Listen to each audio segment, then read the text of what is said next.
Jangan lupa untuk subscribe dan nyalakan lonceng notifikasinya. LPSK mengaku ragu bisa melindungi Putri Chandrawati, istri Verdi Sambo, setelah melihat fakta di lapangan. Putri sulit diajak berkoordinasi terkait dengan asesmen dan menceritakan kondisi yang sebetulnya ia alami.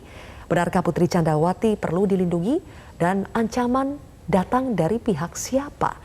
Kami akan membahasnya bersama dengan Ketua LPSK, Hasto Atmojo. Selamat sore, Pak Hasto.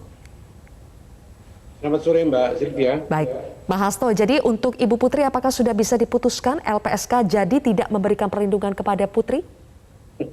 Iya, tapi itu tadi bukan LPSK ragu untuk bisa memberikan perlindungan, Mbak. Tapi maksudnya bahwa beberapa kali LPSK sudah berusaha tapi tidak bisa mendapatkan keterangan.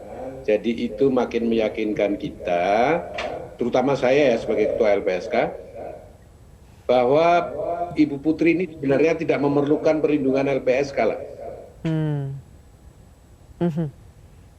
Jadi Ibu Putri sebetulnya tidak perlu perlindungan dari LPSK ya. Atas kenapa Bapak bisa mencapai kesimpulan ini, Pak?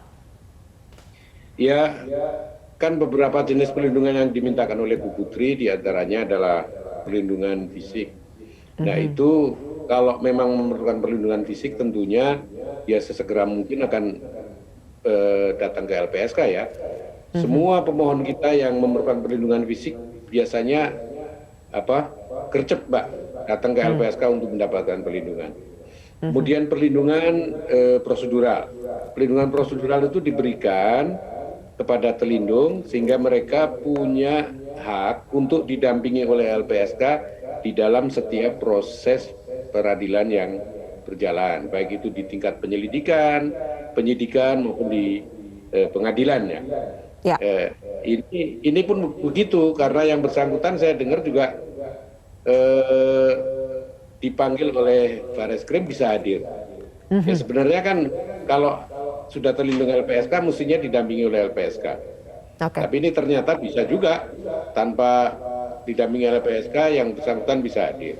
Jadi perlindungan prosedural pun sebenarnya tidak diperlukan. Kemudian asesmen psikologis. Bu Putri itu sudah punya pendamping psikologi yang cukup banyak.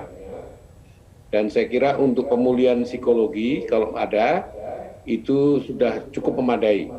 Nah, kemarin kita tetap bersikeras untuk mengadakan asesmen psikologis. Itu kan bukan untuk itu tetapi untuk mendalami, mencari sebab-sebab beliau ini trauma apa gitu, apakah karena kekerasan seksual atau karena apa. Baik. Pak Hasto, dengan melihat pasal yang dijeratkan kepada para tersangka kasus kematian Brigadir Yosua, yaitu pasal pembunuhan berencana, apakah itu berarti kecil kemungkinannya dugaan pelecehan seksual yang selama ini dikatakan bahwa dialami oleh Ibu Putri akhirnya juga tidak bisa diteruskan, Pak? Saya sih tidak melihat itu. Kalaupun perkaranya itu tidak berjalan, mungkin lebih karena pelakunya meninggal dunia ya. Jadi kemungkinan besar kan SP3 itu. Jadi lebih karena itu aja. Bagaimana dengan berkaitan dengan pasal-pasal yang dituduhkan kepada Baradae itu misalnya atau pada para pelaku, saya belum melihat relevansinya. Belum lihat relevansinya.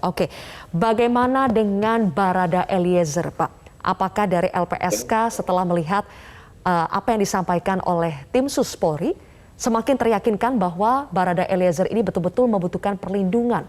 Apalagi Menko Polhukam juga mengatakan bahwa Barada Eliezer ini perlu dilindungi, jangan sampai diracun, bahkan kata-katanya seperti itu, Pak.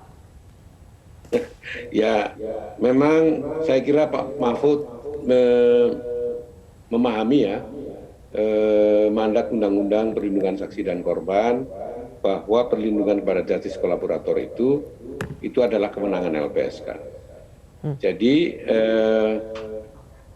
setiap justice kolaborator memang sebaiknya dilindungi oleh LPSK. Mengenai metodenya, kalau yang bersangkutan ini ditahan oleh aparat penegak hukum ya tentu saja bisa dikoordinasikan bagaimana caranya. Tetapi kalau justice kolaborator ini yang melindungi adalah penyidik, itu saya khawatirkan ada konflik of interest di mana kesaksiannya bisa saja diarahkan gitu. Oke. Dengan diserahkan ke LPSK kan akan selalu didampingi oleh LPSK. Oke. Berarti LPSK sejauh ini tinggal menunggu saja ya Pak, apakah nanti segera akan ada keputusan JC dari Eliezer ini akan diterima atau tidak dari LPSK? Tinggal tunggu waktu saja ya Pak? Ya, kami memerlukan bertemu dengan Eliezer untuk meyakinkan bahwa yang bersangkutan memang bersedia menjadi justice collaborator dan juga memenuhi syarat untuk menjadi justice collaborator. Oleh karena itu, saya kira LPSK akan segera berkoordinasi dengan Kabareskrim untuk bisa bertemu dengan yang bersangkutan. Baik, ditunggu segera. Terima kasih Pak Hasto Atmojo telah bergabung bersama kami di Metro hari ini.